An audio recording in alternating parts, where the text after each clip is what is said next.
भारत का विजन 2047 तक भारत को एक विकसित राष्ट्र के रूप में ले जाना है और इसी लक्ष्य को पाने के लिए पिछले 2024-25 के बजट में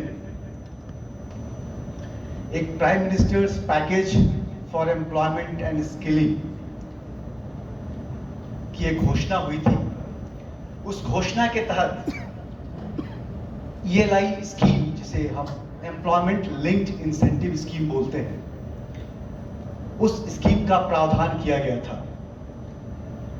इसी स्कीम को अभी विगत लाल किले के प्राचीर से माननीय प्रधानमंत्री ने प्रधानमंत्री विकसित भारत रोजगार योजना 2025 को इसका आधिकारिक घोषणा की गई है।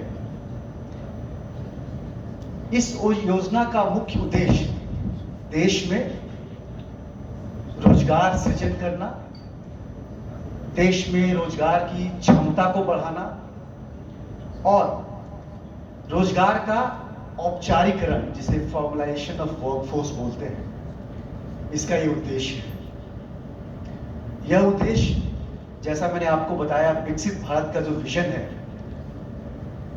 इसको आगे बढ़ाते हुए जो नेशनल मैन्युफैक्चरिंग मिशन है, जिसका एक टारगेट है कि अगर आप एक विकसित भारत के रूप में अगर उभरना चाहते हैं तो जो आपका मैन्युफैक्चरिंग होना चाहिए वो देश के GDP के 25% होना चाहिए, और वर्तमान रूप में यह आज देश के 17% के रूप में है। तो इस पूरी योजना का जो फोकस है वो मैन्युफैक्चरिंग सेक्टर पे है कि कैसे मैन्युफैक्चरिंग सेक्टर को बढ़ावा दिया जाए और उस मैन्युफैक्चरिंग सेक्टर में नए नए रोजगार पैदा किए जाएं। प्राइम मिनिस्टर विकसित भारत जो योजना है, उसकी 4 प्रमुख विशेषताएं हैं।